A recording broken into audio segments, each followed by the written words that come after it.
Fuck, you're a fucking streamer. When you think of a city, a bustling metropolis filled with big businesses, beautiful landmarks, and massive skyscrapers probably comes to mind. There are some cities, however, that's been left almost completely abandoned. Eerie and desolate, a sign of a time long past. Here are the top 15 largest abandoned cities on Earth. That's why I didn't stream for a week. I was on vacay too. Well, to Manitoba. Number 15, Krakow, Italy. As far as abandoned places go, few are as scenic as Krakow, Italy. Located in the southern Italian province of Basilicata, it was founded all the way back in 540 AD. It has a striking appearance due to it having been built on a 400-meter tall cliff, built in such a location so that the town could defend. Okay, so we're also saying that back then people were not as advanced as now. How do we build that? Could we build that now? I don't know. That's a whole different fucking thing. That's a whole different ancient civilization thing that we can get. I don't know. Itself from potential don't get me started on ancient civilization. Like, how the fuck are we building this? Years ago, yet it eventually led to the city's downfall. This is because Krakow eventually became extremely vulnerable to natural disasters. Well, no shit, it's at the top of a hill. So we're building that 1,500 years ago. How? Look at how steep this cliff is. How? Aliens? Various landslides led to large amounts of damage being dealt to it. I can see it. These landslides ultimately became so severe that in 1963, the Italian government forced out all of Krakow's residents, having them instead relocate to the nearby town of Krakow-Peschiera. Since then, it is... People were living here in the 1960s? That was 60 years ago. People were living here? What? Has become a popular tourist attraction and film location, with movies as iconic as The Passion of Christ and Christ Stopped at Iboli having been filmed there. Number 14, Thamestown, China. Generally speaking, copies are usually far worse than the originals, and Thamestown in China is a prime example of this. Built in order to house overflow people from Shanghai, it was built to model Victorian-era London. What? It features cobbled streets, Victorian terraces, corner shops, and red telephone boxes. Yet despite its charming appearance, it hasn't been very palatable to Shanghai's residents, as despite being designed to hold 10,000 people, it currently remains mostly empty. However, considering that Shanghai is a city that's certainly not on the decline, we're sure people will be forced to move there sooner rather than... Am I missing something? It's just this. This is what it looks like now. Am I missing something? Am I fucking missing something? People just don't live in this city? Really? Than later. Number 13, Kangbashi District, Ordo City, China. While most city districts are busy, vibrant, and of course full of people, Ordo City's business district of Kangbashi is anything but. Located in China's northern region of Inner Mongolia, Okay, well, this is why, like, we don't start off... So, usually we don't start off cities just building big shit like this. like, usually we'll start with, like, you know, a couple houses. Oh, a couple people will move in. Oh, we'll build some more houses. Oh, shit, 10,000 people move in. Let's build one of these. There are more big buildings like this in this fucking abandoned city than Canada. Or than Calgary. Construction began in 2003. Yet despite it having a capacity to hold up to 300,000 people... Like, what the fuck are we doing? As of 2010, it only had a population of about 20 to 30,000. And since then, the population has only grown slightly. As a result, despite having massive residential and office skyscrapers and high-tech facilities, it's still a very quiet place to live in. Why are we doing this? Like, why would we do this? Number 12. Yeah, Kennecott, United States. That's weird on God. It looks so nice. It does look nice. Like, just like that fucking one in China. Were those both China? Sorry, were those both China? Yeah, okay. So China, stop. Okay, stop. The town that officially holds the title as being the northernmost on this list is Kennecott. Located far up north in the snowy state of Alaska, it's notable for having produced about $200 million worth of copper ore between 1911 and 1938, which today would be worth about $3 billion. It's a very interesting... However, in 1938, the mines officially closed down, making Kennecott a veritable ghost town. Yeah, Yet since then, it's been incorporated into the Wrangell St. Elias National Park and Preserve, which is the largest national park in the United States. Yeah, that's very weird. Like, that's a very weird American thing. United States, and as a result, it's seen a steady stream of tourists over the years. Red Dead. Interesting. Number 11, Kayakoy, Turkey. Yeah, well, no shit. Like, World War I was easily one of the most brutal conflicts in history. But we'd think you'd agree that few towns felt its effects as strongly as Kayaköy, Turkey. Built in the 1700s, it's located in southwestern Turkey, yet for years had a sizable Greek population. However, once World War I came around, the Ottoman Turks began persecuting the Greeks, and this came to a head in 1923, when a population exchange between the two countries caused Greeks living there to be forced to evacuate, causing the town to quickly become abandoned. It has since become a small-scale tourist site. Number 10. Oradour-sur-Glane, Fair enough. France. I don't know. While Oradour-sur-Glane was certainly never a large city, it stands apart for having one of the most tragic tales on this list. Oh, World War II, yeah. 100%. Occupied by the Germans during World War II, it entered the bad books of the Nazis when in 1944. Your spending changes month to month. Did I just watch a So the baby new get... CIBC Adapt and MasterCard changes with it. Did I just... Automatically Did I adapting just watch to a you, baby get... earning you more points. Dripped on them? A naked baby? Really? We're doing that shit? I took control, Really? went solo, and built my own online knife empire. I don't want to hear about you, bro. It was reported that highly decorated SS officer Helmut Kampf had been killed by resistance fighters from the town. As a result, SS officer Adolf Dieckmann decided that revenge was in order, and thus marched on the town with several SS troops, forcing the men into a barn and women and children into a church. Both groups were brutally killed by the soldiers due to a mix of gunshot and burn wounds, God, that's awful. leading to a total death toll of 642. Wow. Almost every single citizen of the town was murdered on that day. Therefore, after the war's conclusions, President Charles de Gaulle ordered that the burned-out ruins of the old town be left untouched as a monument to the victims. As a result, with the exception of a museum, the site remains both untouched and uninhabited to this God, day. that's awful. Wow. Number 9. Ashgabat, Turkmenistan. Oh, don't tell me that this While is... technically not an abandoned city, a trip through this massive metropolis will make you soon realize that it's on the emptier side. Where is this? You see, Ashgabat, which is the capital of the former Soviet state of Turkmenistan, is very impressive. Holy at first squad glance, wipe. That's holding the fucking Guinness World crazy. record for having been built with more marble Yeah, than they're- any yeah. other city on the Turkey is planet. crazy. It's chock full of massive monuments, spectacular statues, and brilliant buildings, including a large mosque and major sports complex that was used for the 2017 Asian Indoor Games. That's a Yet thing? despite all of this glamour, the city remains nearly empty. This is because rather than invest in economic projects, the government has consistently used its massive oil and gas revenues to make Ashgabat a display of wealth in an otherwise impoverished nation. As a result, they have consistently evicted people from their homes without compensation and stifled the free press in order to allow these building projects to go through, despite the country's GDP per capita being less than $7,000. When you then further consider that Ashgabat is considered to be one of the most expensive places to live in the world, thanks to Turkmenistan's sky-high inflation and lack of access to even the most basic products, it becomes painfully clear why this city has essentially become a massive ghost town. We're constantly adding more people to the top 5 notifications on, and hit the like button. Central planning are the most common reasons for cities being... While... Can we...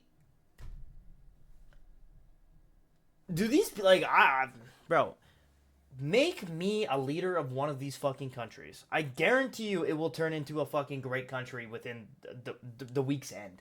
Some of these motherfuckers are so fucking stupid. Like, why are we doing this? Why?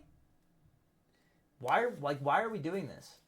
Why don't we just move people from the shit cities into this city, and if they fucking shit on the ground or fucking litter, throw them in jail?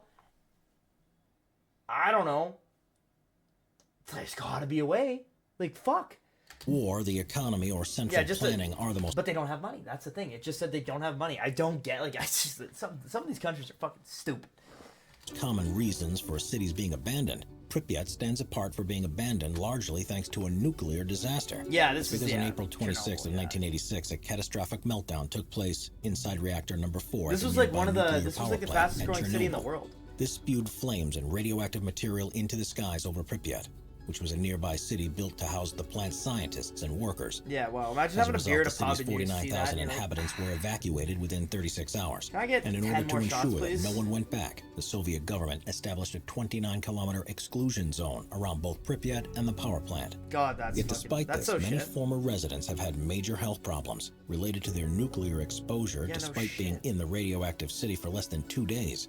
And most incredibly of all, there are still some that refuse to leave Pripyat, What? even after the nuclear meltdown, with this population constituting about 400 people to this day. People live there? Despite this massive mess rendering Pripyat inhospitable for at least the next few centuries, authorities have deemed it safe enough for tourists to venture inside of it for short-term visits.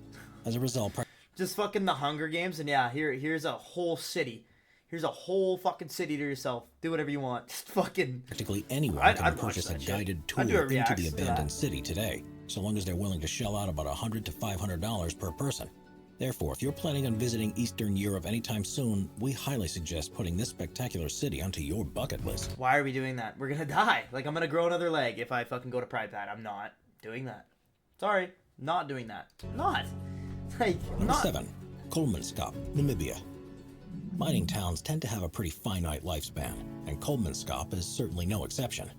Located in the southwest corner of the southwestern African country of Namibia, it was founded in 1908 after a nearby railway worker found a large diamond in the area, leading to a massive diamond mining boom. Why are you telling people? Why is he snitching, bro? That guy could be literally the richest man ever, and he was just like, you know what, I'm gonna tell all my buddies I found a diamond the size of my dick. German laborers came in droves to the town, which eventually grew to not only have amenities such as a hospital, ballroom, theater, sport hall, and casino, but also the first X-ray station in the southern hemisphere. What? And the first tram in Africa. However, in 1928, a much larger deposit with much easier to find diamonds was found 260 kilometers south of Kolmanskap. And by World War II, the Kolmanskap mines began to become severely depleted, leading to the town being completely abandoned in 1956. Wow, nice due houses. to the natural forces of the desert. Kolmanskap is now covered in knee-deep high sand. But best of all, it can still be visited to this day, however, because it's located within a restricted area of the Namib Desert, known as the Sperrgebiet. Visitors must obtain a permit before venturing inside. Yeah, I'm good. I'm not gonna Number go there. 6. North Brother Island, United States. What? Although technically not a town, this abandoned location certainly has much more unsettling history than many of the other places on this list. That's because this island, which is located on New York's East River, is infamous for being the location of a hospital for people with highly contagious diseases.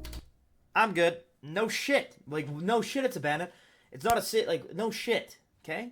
Known as Riverside Hospital, it opened in 1885, and it mainly housed people with diseases such as typhoid, tuberculosis, and smallpox, with Typhoid Mary Mallon being its most famous patient. Then, after being briefly closed throughout World War II, it was used to house wartime veterans, and in the 1950s it was then repurposed as a treatment center for adolescent drug addicts. However, in 1963, the hospital closed its doors for good. That place is haunted Ever since as the fuck. island has been abandoned and off-limits to visitors. Nowadays, it's instead being used as a wildlife sanctuary. However, there is research and area planning currently being put in place to perhaps reopen the island to the public in the near future. And why would we do that? Number 5. Famagusta, Cyprus. If Where? you were to turn Cyprus? back Is that a country? Cyprus? the clock to the Middle Ages, you'd see a Famagusta that is far different than the version of it that's present today. That's because during this time period, it was the island's most important port city, as it was a gateway to trade with the extremely Don't tell me this whole place is fucking abandoned.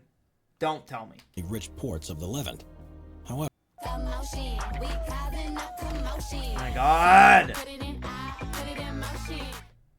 since then, Cyprus has experienced a lot of turmoil, and in response to a failed Greek coup in 1974, Turkish troops invaded the city that same year. Why do we In need particular, they annexed the Varosha district of the city, which not only led to the expulsion of all the Greek Cypriots inhabiting it, but the sectioning off of the city with barbed wire and widespread looting by the Turks. Thankfully, since then, the situation has largely de-escalated. Yeah, and well, today why do we need to do Cyprus this is in a shit? state of uneasy peace between both Greek and Turkish That's factions a on the full island. resort. That is a full resort. Just, fuck. We're just gonna...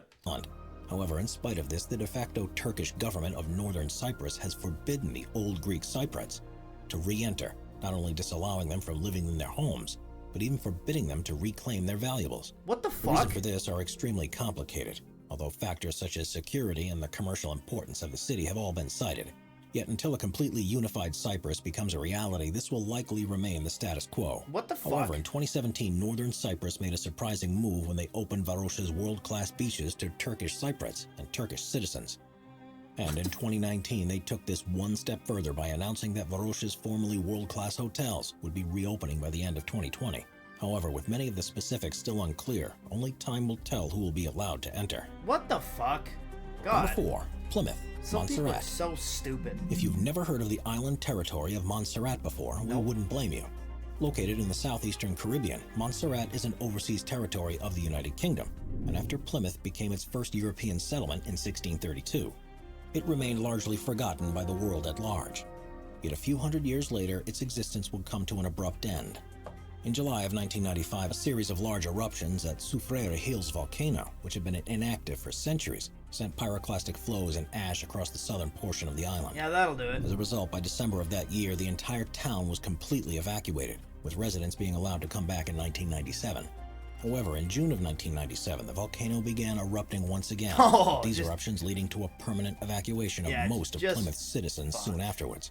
Luckily for the Montserrat Islanders, this evacuation had been well-timed, because between August 4th and August 8th of that year, a further series of large eruptions destroyed approximately 80% of the town, burying it under 1.4 meters of ash. Yeah, that'll do it. This hot material burned many of the buildings, making habitation nearly impossible for that'll many do of the it. residents, and causing the British Navy to intervene and evacuate those who had remained in the city. As a result, a large portion of the island's residents ended up moving back to the mainland United Kingdom. And in turn, the island became economically depressed due to both its population decrease and the destruction of most of its economically if there's a volcano just businesses. Fucking dumping shit on my ass. Nowadays, the southern area of the island continues to be deemed as an exclusion zone, as volcanic activity in the area has not yet paused. Yet if you'd like to visit, there are tours that organize excursions to this exclusion zone. I'm good, bro. Considering that the volcano is still active, you'd definitely be entering at your own risk. Yeah, I'm good, dude. I'm fucking good. Number 3. Hashima Island, Japan. Yeah, this is fucked. I actually have heard about this place. They just like, were like, yeah, we're going to build a huge self-sustainable island. And it just didn't work. As we alluded to before, mining towns usually aren't places with a very long lifespan. And Hashima Island in Japan was certainly no exception. This is crazy. See, after a coal mining colony was established on the island in 1887, workers and their families began to flock to the island. Yet after only a very short period of time, the entire colony was bought out by Mitsubishi, and it would soon become an extremely profitable venture. Mitsubishi just fucking bought it? After Korean and Chinese prisoners of war were forced to work in these mines throughout World War II.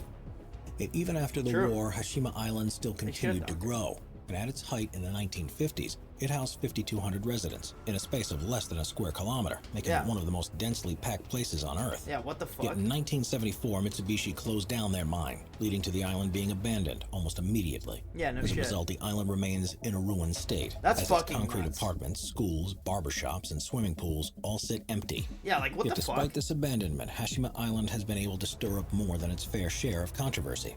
The first such controversy came in 2009, when Japan nominated the island to be a UNESCO World Heritage Site, due to it being an important factor in spurring the Meiji Industrial Revolution in Japan. Yeah. However, South and North Korea both opposed this addition, as they felt that the island's legacy as a prisoner of war camp made it unworthy of a UNESCO title. That's true. Yet, to both their benefit, South Korea and Japan did That is eventually cool. reach a That would be like kind of cool though. Like if like you're living there, all your friends are there, you don't have to drive, you just walk. It's a kilometer, bro.